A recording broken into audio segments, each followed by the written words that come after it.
आज फिर हम आपके लिए एक और नई कहानी लेकर आए हैं। कहानी का नाम है कब्रिस्तान की कहानी। चलो कहानी शुरू करते हैं। मनोहर का घर पुराने कब्रिस्तान के पीछे था और उसके घर की छत से वह कब्रिस्तान अच्छे से दिखता था। वह रोज उस कब्रिस्तान को पार करके ही अपने काम पर जाता था। मनोहर के दो बच्चे थे और दोनों बच्चे बड़े ही शैतान थे। बड़े बेटे का नाम रॉकी और छोटे बेटे का नाम विकी था।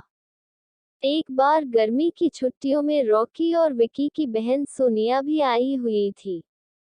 तीनों मिलकर रात के लगभग 12 बजे एक रूम में ट्रूथ और डरे खेल रहे थे। रॉकी सोनिया से पूछता है कि तुम ट्रूथ लोगी या डरे। सोनिया डरे लेती है और पूछी है कि तुम लोग कुछ खतरनाक करने के लिए तो नहीं कहोगे ना। रॉकी, ये हुई ना बात, तो जाओ अब छत पर से घूम करके आओ और छत पर रखे गमले में से फूल तोड़कर लाना होगा, तभी हमें पता चलेगा कि तुम छत पर से आई हो। सोनिया, छत पर से तो कब्रिस्तान दिखता है। नहीं, मैं नहीं जाऊंगी। रॉकी और विकी दोनों सोनिया को छत पर जाने के लिए जबरदस्ती बोलते हैं। सोनिया छत पर जाती है और जैसे ही गमले में लगे फूल की तरफ बढ़ती है तभी उसकी नज़र कब्रिस्तान की ओर पड़ती है।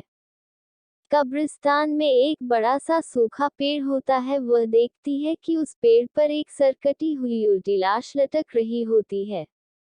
सोनिया उसे देखती है और जोर से चिल्लाती हुई बेहोश हो जाती है। फिर जब सोनिया बहुत देर तक छत पर से नहीं लौटती है तो रॉकी और विकी दोनों डर जाते हैं और वह छत पर जा करके देखते हैं तो पाते हैं कि सोनिया बेहोश पड़ी है। वो तुरंत मनोहर को बुलाते हैं और सारी बात बताते हैं। मनोहर, तुम तीनों को ऐसा खेल खेलने की जरूरत क्या थी? और रॉकी, तुम तो जानते हो उस कब्रिस्तान के बारे में कैसी कैसी खबरें आती है, फिर भी तुम सोनिया को रात में छत पर जाने के लिए क्यों भेजा? रॉकी, सॉरी डैड, मुझसे गलती हो गई, हम आगे से ऐसा नहीं करेंगे। मनोहर, और फिर कभी दोबारा ऐसा काम किया तो तुम दोनों को उसी कब्रिस्तान में छोड़ आऊंगा। अच्छा सोनिया बेटी, ये बताओ तुमने वहाँ ऐसा क्या देख लिया था कि तुम वही बेहोश हो गई? सोनिया सहमी हुई हालत में मनोहर को सारी बात बताती है कि उसने क्या देखा। मनोहर ने उस कब्रिस्तान के बारे में ऐसी खबरें पहले भी सुनी हुई थी, इसलिए वह सोनिया को डांटता नहीं है और बच्चों को संभल कर रहने की सलाह देता है। एक दिन मनोहर को काम से छुट्टी मिलने में देर हो जाती है और उस दिन उसे ऑटो भी नहीं मिलता है। वह पैदल ही घर की ओर चल पड़ता है। इधर विकी और रॉकी दोनों आपस में बात करते हैं।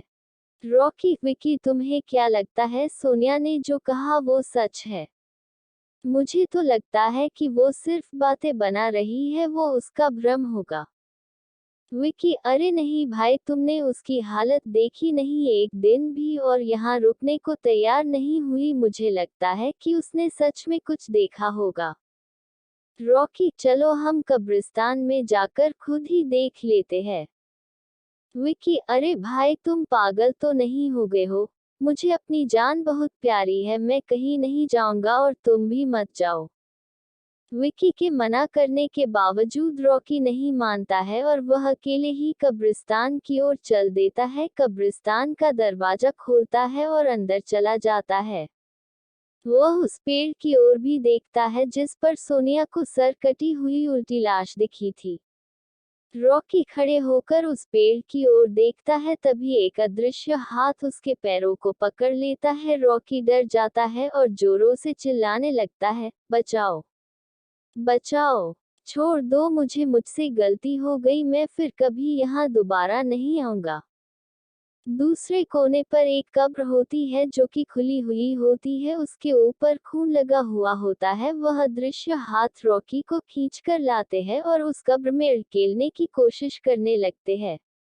रॉकी चिल्लाता है, छोड़ दो, मुझसे गलती हो गई, मैं फिर यहाँ कभी नहीं आऊंगा, मुझे मत मारो, मुझे जाने दो। मनोहर काम से पैदल घर पहुँचने वाला ही होता है। जैसे ही वह कब्रिस्तान से गुजरता है उसे रॉकी की आवाज सुनाई देती है।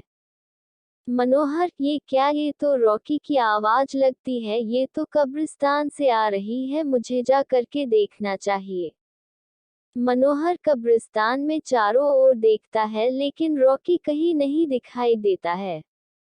वह घर लौट कर आ जाता है और विकी से पूछता है कि रॉकी कहाँ है। विकी, पापा मेरे बार बार मना करने के बावजूद भी रॉकी कब्रिस्तान में चला गया। वो जानना चाहता था कि सोनिया जो कह रही थी वो सच है या नहीं। मनोहर, हमारे पास समय बिल्कुल भी नहीं है, जाओ घर के मंदिर में शंख में जो जल रखा है वो जल्दी से लेकर आओ, हमें रॉकी को खोजने कब्रिस्तान जाना पड़ेगा। विकी वो जल लेकर आता है। मनोहर और विकी कब्रिस्तान में जाते हैं। मनोहर जल छिड़कता है, फिर उसे किसी के घसीटने का निशान दिखाई देता है। वह समझ जाता है और फिर उस निशान का पीछा करते हुए उस कब्र तक पहुंच जाता है।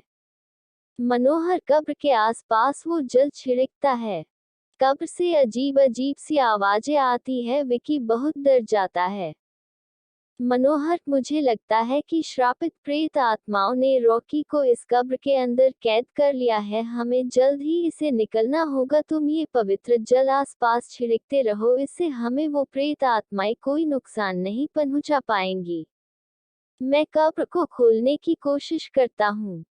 मनोहर उस कब्र को खोलने की बहुत कोशिश करता है। अंत में वह कब्र खुल जाती है। उसके अंदर रॉकी लथपथ बेहोश पड़ा होता है। मनोहर रॉकी को लेकर हॉस्पिटल जाता है। उसकी हालत बहुत गंभीर होती है।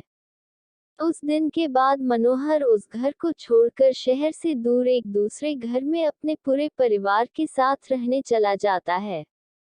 अगर आपको हमारी यह कहानी अच्छी लगी हो तो चैनल को सब्सक्राइब और वीडियो को लाइक जरूर करें।